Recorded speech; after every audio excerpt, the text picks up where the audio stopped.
Hey there, Mike. There Oh, are there. Are we good?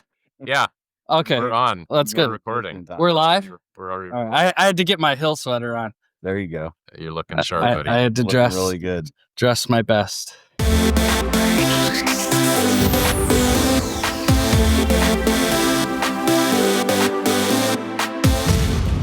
How we doing, boys? Starting the new series. That's why I came prepared. Early is on time is late.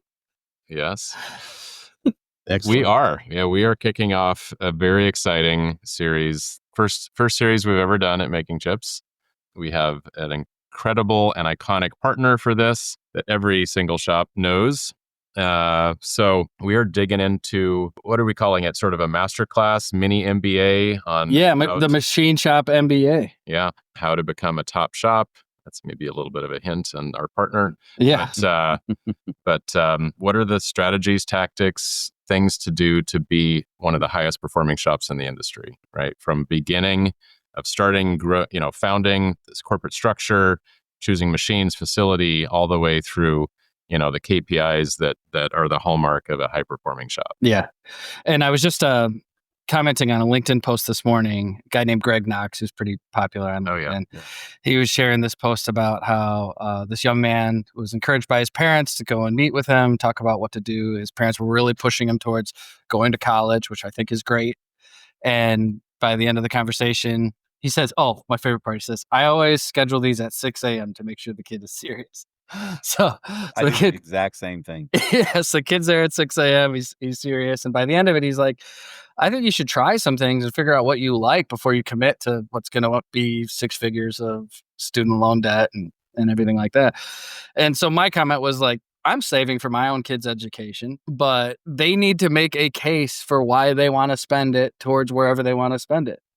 Whether it's a trade school or cosmetology school or this university or that university, like, what do you want to learn and why are you going to, use these funds toward that? Is this school a great mechanical engineering school and you know people who graduated from the program and you want to be a mechanical engineer? Is this school like doing the best possible haircuts for David Beckham or something like that? Whatever it is, have a reason for it. And so that's kind of aligned with our inspiration for this. If you want to either run a top shop or start a top shop, this is your Machine Shop MBA, completely free, brought to you by Making Chips. Let's go. No student loan required. Let's go. That's right. You just have to listen to us talk, which is painful. Well, the good part is it's not just us. Yes. We're going to have an incredible series of guests. And we're kicking it off. And let's go ahead and introduce our guest today. We have Brent Donaldson from Modern Machine Shop Magazine. Hey, Brent. Good to have you here. Hey, thanks so much for having me. What's up, Brent? What's up? I really appreciate this opportunity. And Top Shops is an amazing program. You guys have really identified what I think is one of the most useful benchmarking programs in the industry. So I'm excited to talk about this. Thank you. Yeah, absolutely. As I move through the industry and talk to people, many know about it, some apply, but I think there's a huge opportunity for making this even more mainstream than it is, like sort of almost a prerequisite, to being a high performing shop is you're in the survey, how you're doing, you're benchmarking yourself, you're comparing those KPIs to the best of the best, and it's just something you do. Like, it's obvious and everyone knows about it. So that's, I think the whole industry would be better off, more competitive, our nation would be better off if everyone did this. Yeah, it's like with anything. If you want to learn how to be great at something, you have to learn how it works, how to keep score. If I was going to teach Mike how to play golf, I would be like, you do not want the highest score. You want the lowest score. No, Mike's actually probably better than me at golf. But the point is, this is how you keep score on if your shop is a high performer or not. And so if we're going to start a series like this, then let's go to the best survey on how the best shops are keeping score of their performance. Yeah, I'll attest to it on the front end. When I bought my shop in 17, 18 and was, most people have heard that story. I came in from kind of the outside and I had to learn a lot about the industry. And a lot of that was the Making Chips podcast. But in addition to that, I think it was in, February, March, I come into my office and there's a Modern Machine Shop magazine sitting on my desk. I start flipping through it, and there was this Top Shop survey. So I thought, well, I'll fill that out. And I did it, just based on the previous year under the previous owner, just as a benchmark of where we were at the time. And we were not a top shop by any means. There were categories that we did well in, but there was not anything that we stood out in. We certainly didn't have any real strengths that stood out. But I remember what I noticed, and, Brent, I know you're going to speak to some of the categories and stuff, but there were, the report you get back is so great because it's customized to you. And it shows you your results against everybody else, and not just everybody else, but it actually shows you on the left column is like the shops that were top shops, their band of results.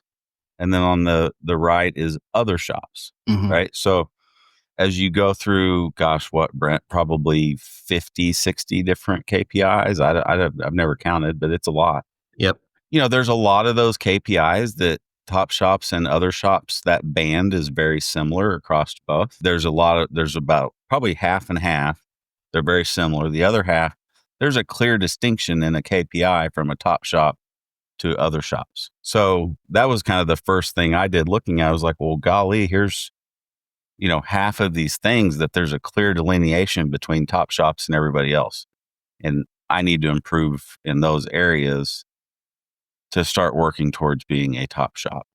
And it identified a lot of things. I mean, look at I just noticed that on my shoulder right there, the Top Shops logo. We started working on those things. Some of them deliberately, some of them just by nature of improving, you improve in a lot of areas.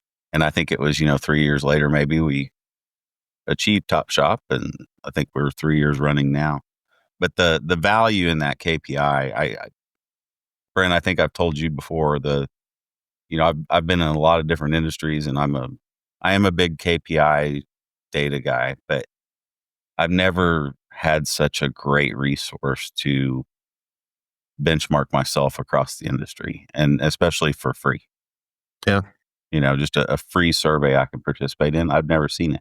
Yeah, I would say there's a level of competitiveness in a lot of the shop leaders that I've met, and I'm guessing you guys as well. And it's great for that. But what I really love about the Top Shops program is that it gives you direct, actionable, and data-driven insight, right? And you can clearly and easily through the report identify those metrics where you are lacking.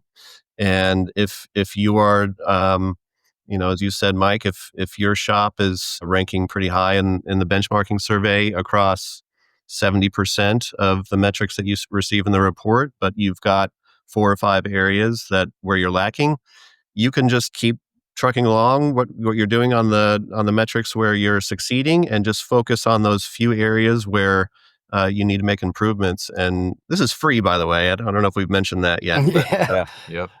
Yeah. So it's just a fantastic program, and I'm again really happy to talk about this. So Brent, maybe take us back to the origin of the survey itself. Like, who inspired it? What was that initial, hey, we should do this. We should create this kind of benchmarking study.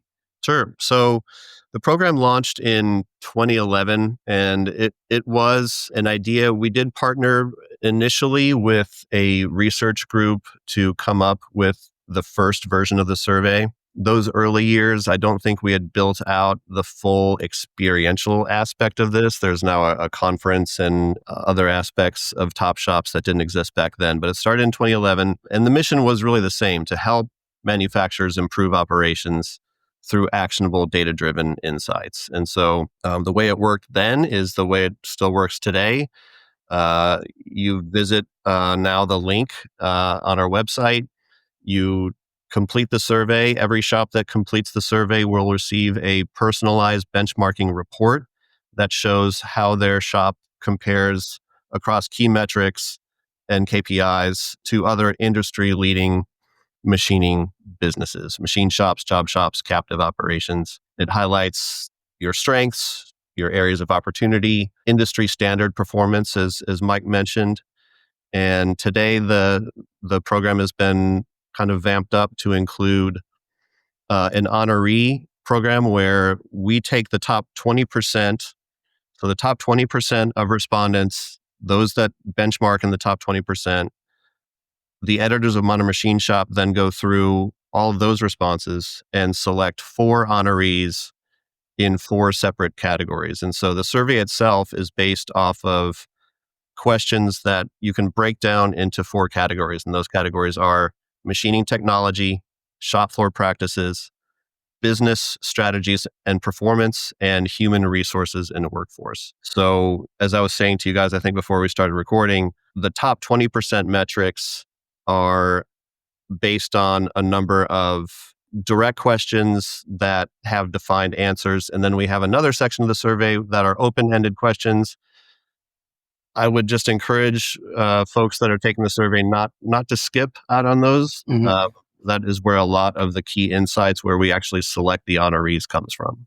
Yeah, I can imagine that for those open-ended questions, you can really get some of the detail behind the metrics. How are they getting these metrics? What are they doing? What are the strategies? What are they things that they are doing? Whether it's workforce development, and they coach and they mentor and they work with students and then have an in-house training program or whatever it is, right? Is that kind of the backstory of how they are excellent in these areas? Yeah, if you look at the sort of the filter tree of the survey questions with the close-ended questions, there's a lot of, if they don't respond yes to this, direct them here. If they respond yes, you'll continue on this path. The open-ended questions really dig into more about strategies that your shop has deployed, how you're tracking and optimizing machine utilization, a new technology that you've invested in that has made a huge difference at your shop, an innovation that's made a big difference, your approach to unattended machining, things that really give us greater insight into the strategies and in some cases innovations that your shop is coming up with to be a top performing shop. So it's giving like story and context to the data then. Exactly. And that's where the top 20% of respondents, that is based on Gartner. And so we have a unit of Gartner Business Media called Gartner Business Intelligence, or just Gartner Intelligence. And they run the survey. They have data specialists that have updated the survey over the years and really are responsible for defining what those top 20% of respondents looks like. After that, they give us the survey data and the editors pore over it for weeks. I mean, at least a couple of weeks. And we do rely on those open-ended questions to use the expertise that we've gained in the industry and select the shops that we feel are being really proactive and innovative. I love that you've got the kind of 2 sides to this. You've got the intelligence side and then like the media side. I think it's so important to have both because, I mean, you tell me, do they kind of inform each other in terms of like what to study and then what type of content to create for our audience? We call the metalworking nation. I'm sure most of that's overlapping with your audience. Yeah, so the survey is open now. It's open through April 30th. After April 30th, and we typically don't extend that deadline, so April 30th is a hard deadline. Mm-hmm. We will start meeting with the Gartner Intelligence team, and we'll set up a couple of lengthy sessions where they will share their insights from this year's survey with the editorial team. They'll point out some highlights that they found through the data. And then they really just kind of kick it over to our team and we begin pouring through the data on our own. And so we will certainly check the surveys in their entirety for those top 20%. And depending on the year, depending on how many people are taking the survey in any given year, that list of top 20% can be fairly robust. And so this is not a quick exercise. I mean, this really takes at least a couple of weeks of concentrated effort on this thing. Mm-hmm. By the time that you've identified the top 20% of machine shops in the country that are taking this survey, you've got a lot of excellent shops and really smart people out there. And so delineating between a number of high-performing shops is by nature going to involve some level of subjectivity. It just is. That is where those open-ended questions really make a difference. And then we will, to answer your question more directly, Nick, we'll circle back with the Gartner Intelligence team and say, all right, this is what we're thinking. We might narrow it down. Instead of 4 at the beginning, we might narrow it down to 8 or 10. is there any way that you can pour back through the data for these 10 shops and help us see some aspects of the data that we might not be seeing with our eyes? So that's just kind of how the process works on our end. That's awesome. Mm-hmm. I think the question everybody's wondering is, how do you get this sweet logo on your hoodie? Like Mike, because I'm wearing Mike Payne's hoodie. He's got the Top Shops logo right on the It's shoulder. not my hoodie. It's Hill's hoodie. Yeah, no, it's not. You wouldn't fit him. I would be swimming like Right. I wear my dad's clothes. But so to you, Mike, like maybe we could talk a bit about your journey with Top Shops and kind of what went into the first time you filled out the survey and what that process was like compared to how long have you been doing it? You said 3-4 years now? I know. I mean, I did the first one in 18. So, Oh, wow. So yeah, a long time. So this will be my 7th year then, I guess. Yeah. Wow. Yeah. So I filled out that first one, like I said earlier, just based on the year before I owned the company. I mean, I had access to all the financials and the, records necessary to do it. It took me a little bit longer because a lot of it was not, sitting in my ProShop ERP system or something to just click on some buttons and find things out. But, getting those results back and looking at it. And I remember in late 18, we had a coach helping us kind of walk through a strategic plan, like a 5-year strategic plan. And we had some very, very specific goals, related to a lot of things, whether that was top line, bottom line, whatever. But I did have another goal sitting out there, which was to achieve Top Shops. And I don't think at that point anybody in the room had ever even heard me talk about it. I had to explain it, and they were like, well, what do we want that for? Like, I don't. And I said, well, because if we are doing that, if we achieve that, we'll be doing all these other things, right? Like, we'll be hitting our top line, we'll be hitting our bottom line, we'll be hitting our profit margins and our return on assets and all these types of metrics that, like, I knew from my financial background, but then also that lead into your, machine efficiency and your, all the way down to like spindle up time, scrap rates, all that type of stuff, because that's all in here. It's like, well, why do I want to make the Pro Bowl? Like, because if you made the Pro Bowl, you probably had great season. Yeah, exactly. Yeah. So for me, it was just, every year just filling it out. And then that second year we figured it out. We filled it out. It was a little bit better. And the third was a little bit better. And then, the next time we got it. And I want to maintain it, not because I want to keep that logo on the sleeve of the hoodie. Right. I mean, it's because you want to have a pizza party at Hill. Yeah, that's right. I want to have a pizza party to pass off the logo. It gives me a good view of the overall health of our company. Right. I mean, and every year there's things that I'm lagging in. I remember this past year, the one piece that kind of stuck out to me, and I've done this, but I haven't done to the degree of other Top Shops, was like my investment. And I don't remember the exact KPI, but my investment in automation. That was kind of my only laggard that was kind of outside that Top Shop band to other shops. Right. So, and we have a robot and we have automation in the shop, but I'm, clearly not making the same investment that others are. Right. So that tells me looking forward what I need to be planning on. So it's not just how I did, but it helps me then plan going forward for what I need to achieve to stay at the top of the game, stay in the top 20%. Mm-hmm. Yeah. If I can stay in the top 20%, I'm going to be a real happy shop owner. Mm-hmm. Yeah, you are.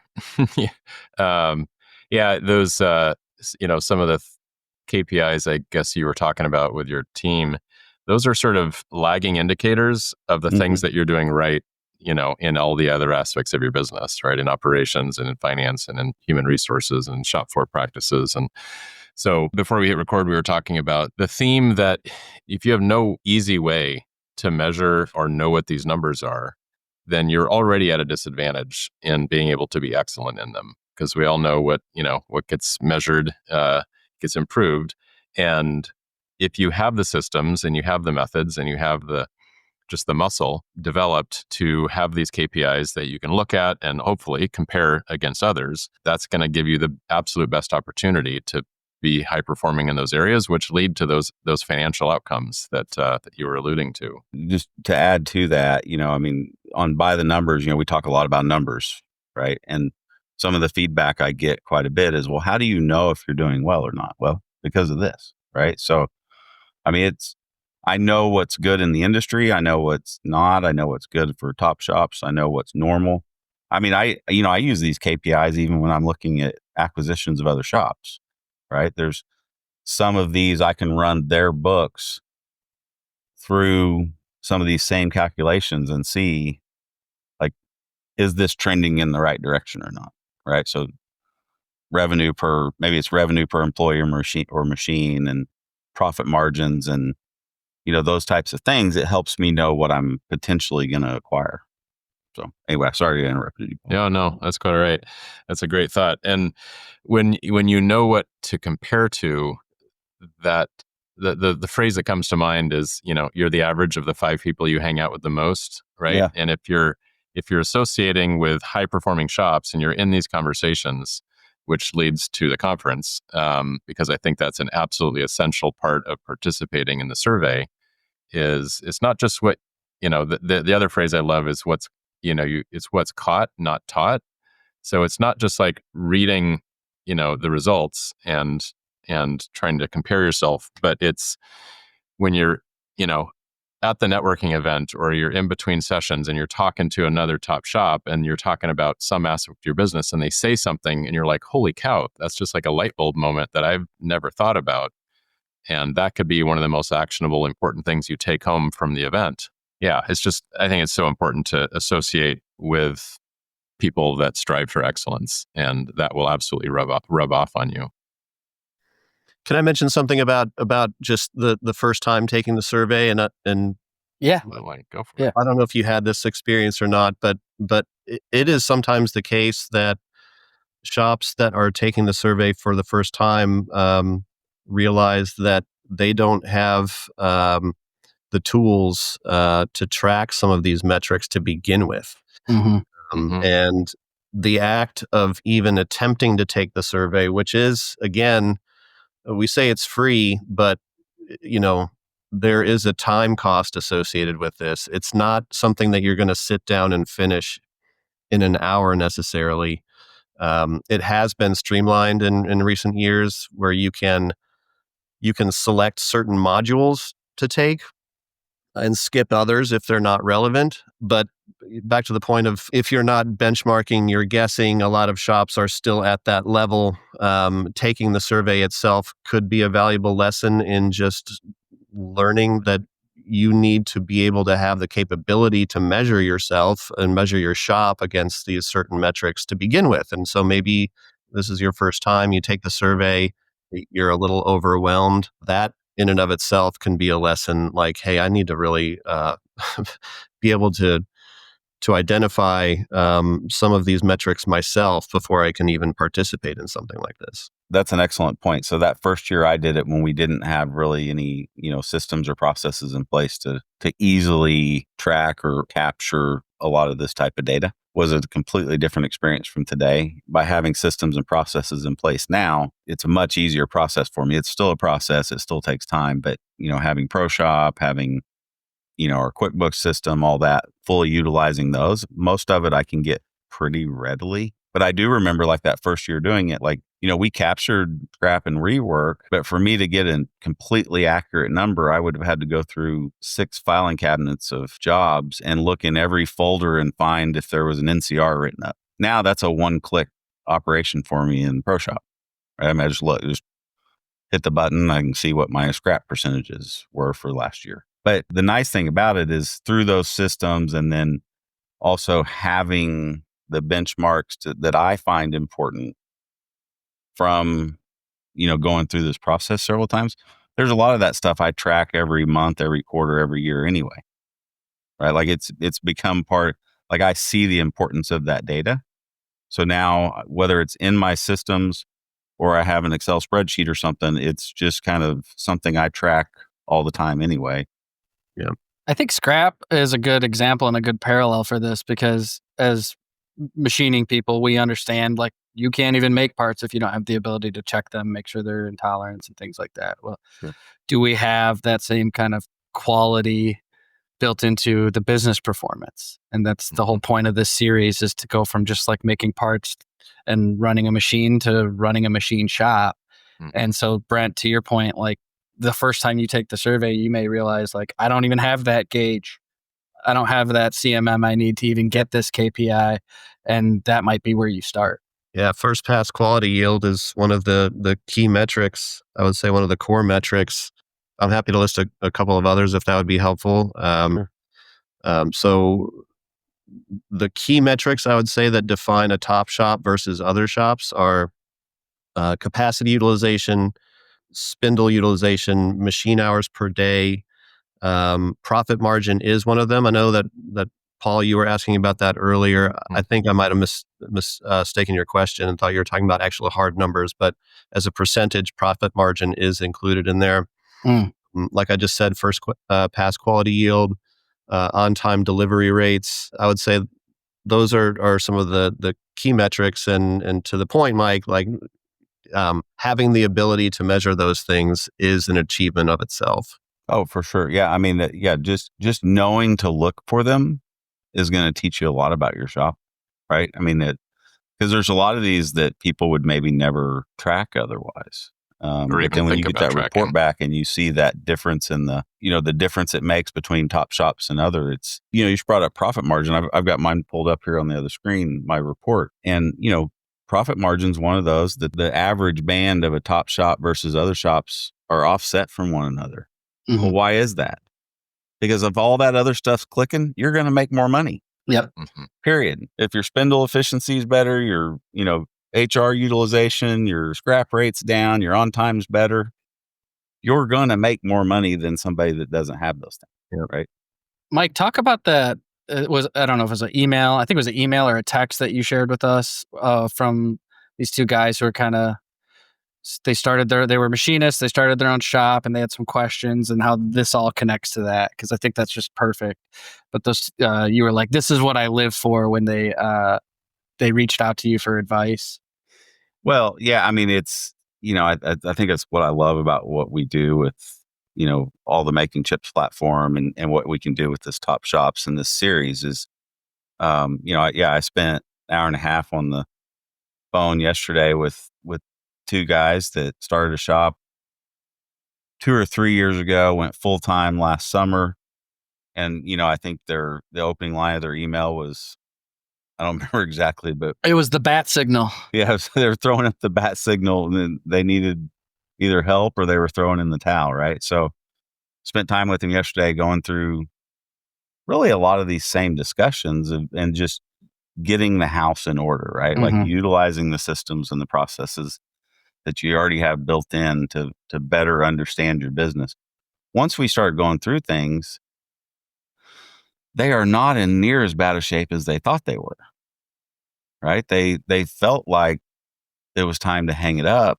But as we went through things and we still have, we have some stuff to clean up but they started to quickly see, okay, this is not throw in the towel territory, right? This is buckle down, clean a few things up, tighten up our processes, and we're going to be great. Yeah. And I think going through this process, you would learn that about yourself real quick, or not. Yeah. I mean, there are times it's time to throw in the towel, and in that case, Mike might want to buy your shop. Right? Maybe. Has a conflict of interest there. These numbers are terrible. Your company's not worth anything. Yeah. No, Mike has too pure a soul to do that. But, this is so relatable because, as I say all the time, the machining industry is the hardest business in the world. It is absolutely filled with entrepreneurs that were master machinists, technicians, programmers, tool and die makers, whatever. And they decide to jump into entrepreneurship very bravely, very boldly, often putting their life savings on the line, or someone's life savings on the line.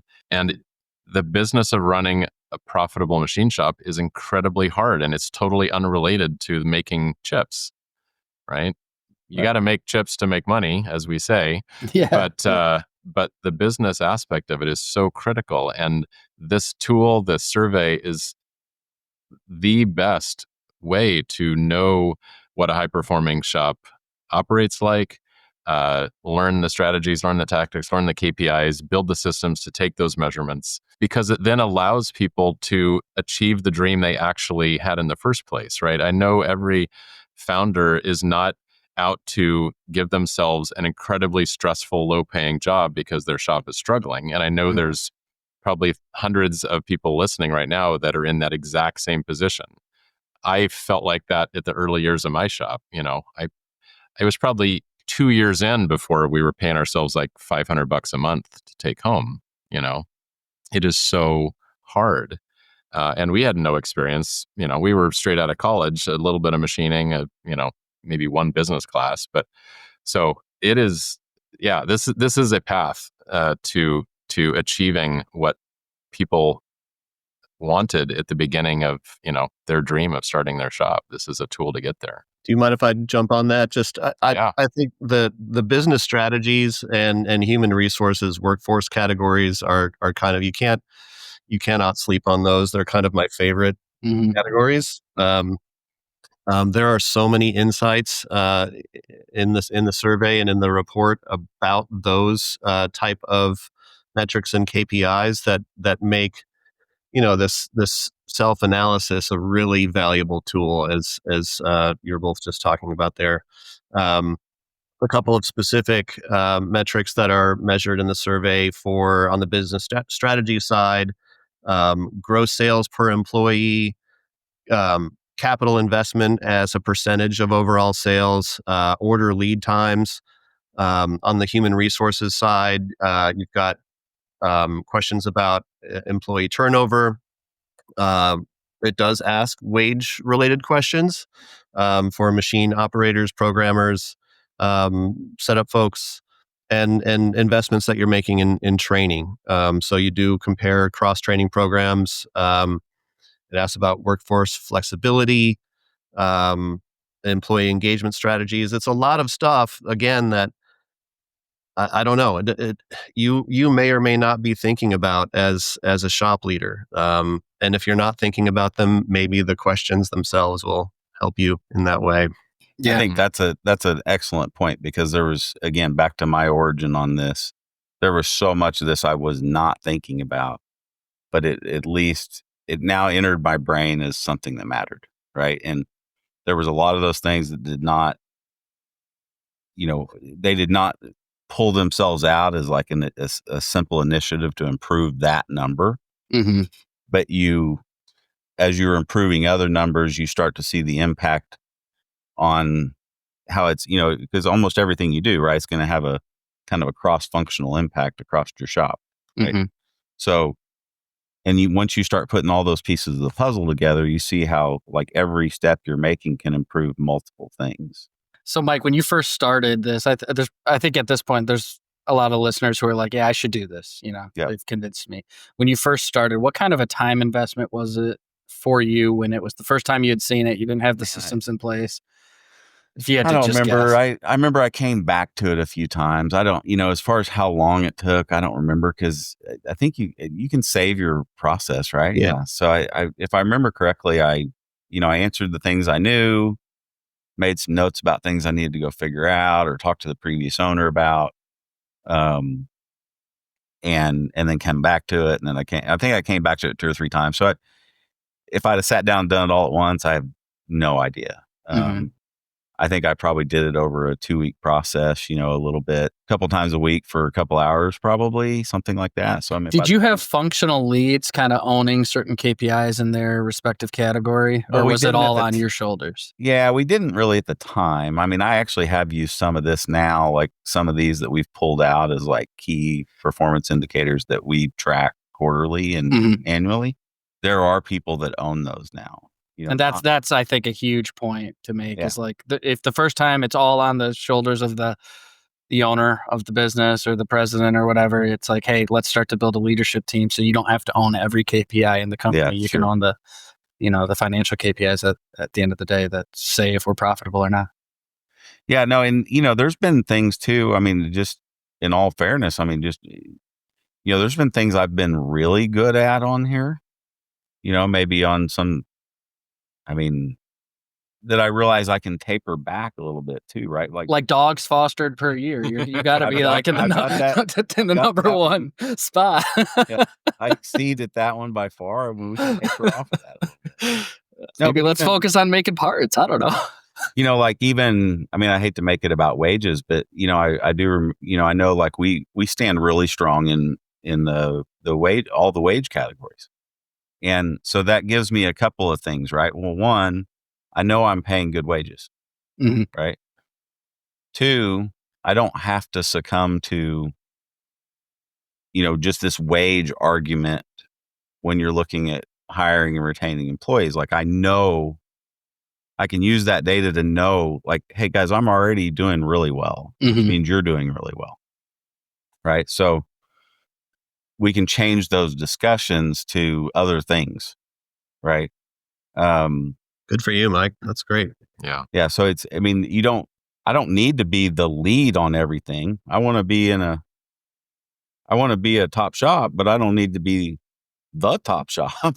Right. Sure. Like I want to be in a norm. I think you are the top shop in Tulsa because we have this hiremfgleaders.com thing that we're doing and helping connect job seekers to employers. And we have like 4 on Saturday, all in Tulsa looking for a job. I'm like, what, do they all want to work for Hill? Right. It was so weird. That was funny. So I want to talk a little bit about the series here, what we're going to be talking about, and I'd love to culminate in the conference. So this series is going to be approximately 20 episodes long. We believe it's likely that it will expand a little bit because some of the topics are just far too deep to cover in a single episode. And then it's also very likely that we will spawn some maybe sort of subtopics on our individual shows. Mike, yours is obvious with By the Numbers.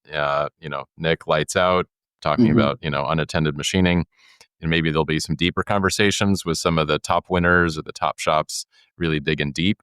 But, we endeavor to have, a really foundational series from, starting your company, the corporate structure, choosing the right facility, funding, equipment, building your digital backbone, all the way to the business processes of, mastering marketing and sales, really, high performance estimating and quoting, managing orders, optimizing shop operations, quality and compliance, all the way down to, financial strategies, building a winning team, building an incredible culture, vendor management, customer service, recruiting, hiring and retaining, and leadership.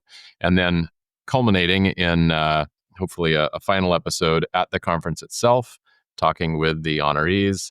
Maybe we'll do more than one, we'll see. But really embedding ourselves, in both the KPIs, but also I know we're going to go outside the bounds of just strictly the Top Shop survey and talk about things that just matter for any machine shop that wants to be excellent. And we will have a number of Top Shops winners. We have some of them picked out already. Others we're still, finding the perfect guest.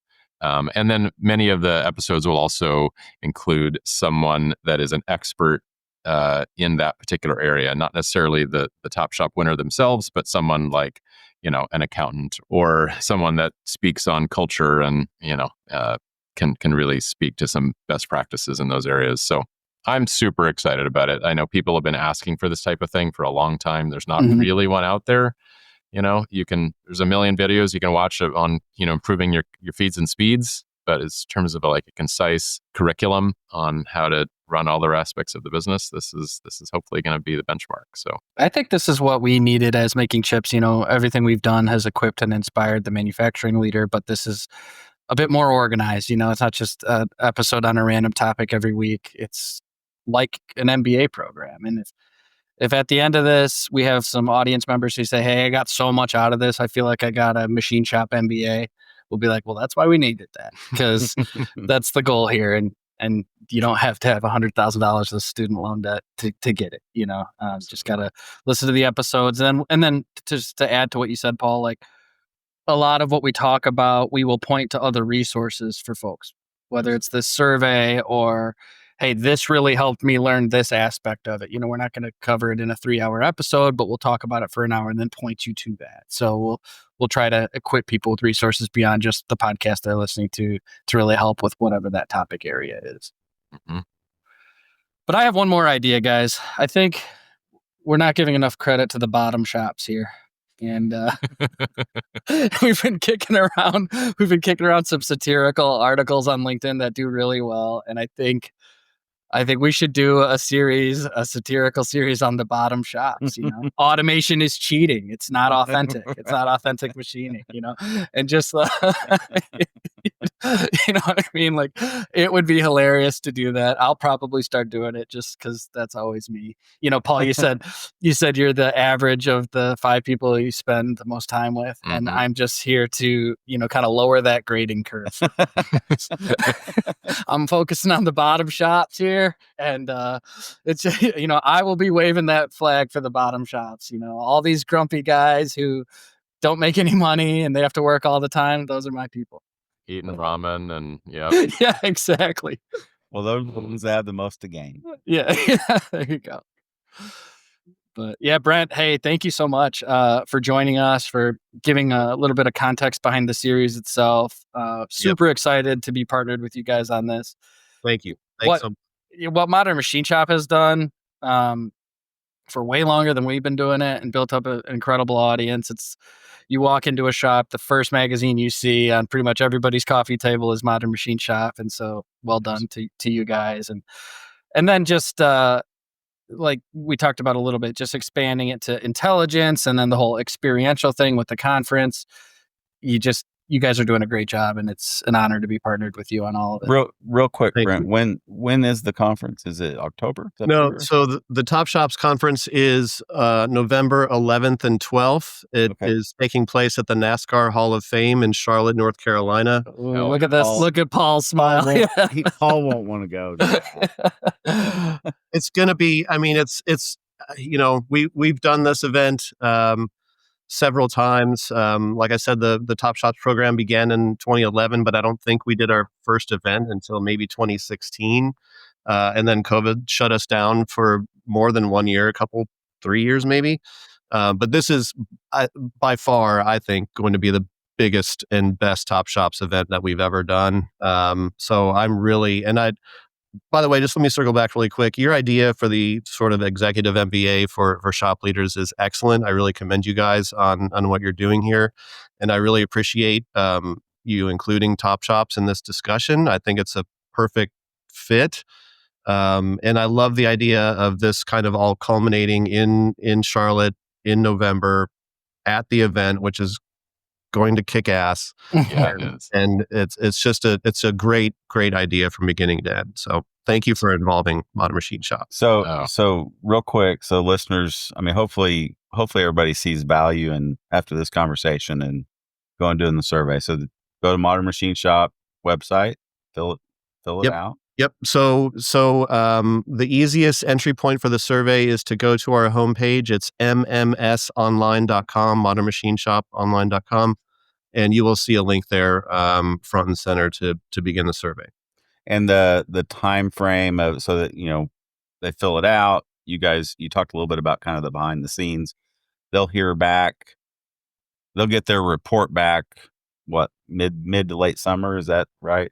I would think a little earlier than that. I think the report should start shipping, I want to say June. Okay. And it takes about that long for us to really go through and determine the Top Shops honorees or winners as well. There was one other point related to that. It's a lot of data. It's a lot of analyzing of that data. So it takes some time. But for the 4 honorees, they will, of course, appear at the conference and will take part in some of the event programming there. That is a condition. If you're going to accept that you're an honoree, you have to commit to coming to the event. And Modern Machine Shop editors will visit your shop no matter where you are, pretty much, and write a feature story or video on your shop too. So I need to up my game. I've never been an honoree. Yeah, Mike. I'm gonna have to dig in a little bit deeper. Those open-ended questions hard. I've probably skipped those, to be honest with you, Brent. Yeah. You got to tell the full story. I might have to spend a little more time on those. Well, Mention the dogs. Yeah. There you go. dogs. Give you a shoe in. So I have been to a few of the top shops in the past, pre-COVID, I think. I actually spoke at a couple of them. It's always a fantastic conference. And yeah, I have little doubt this will be the absolute best one ever. What an incredible location, NASCAR Hall of Fame. Isn't there going to be even like some kind of like pseudo fake pit crew contest where people Pit crew challenge. Pit crew challenge. Oh my Nice. gosh, I cannot. There's a couple of things like that, but pit crew challenge is team building exercise. But it's Fun. great. It's a lot That of fun. seems like something we'd be a good team at, guys. Yeah, absolutely. You too, maybe. I would be late. I'd come by with like a wrench, like, hey, I'm here. The car's already down the track. So yes, it is going to be epic. We will definitely be there. I would not miss it for the world. And yeah, it'll be an incredible gathering of people striving for excellence and talking about it and having a good time. And so yeah, get out your calendars, November 11th and 12th. Book your tickets and let's go. And if you need a reminder for to participate in the survey or for the event, you can subscribe to our newsletter. makingchips.com. You can subscribe there. We'll keep that in each of the newsletters that go out. Cool. Just as a reminder to trigger all of our newsletter members to participate in this. Absolutely.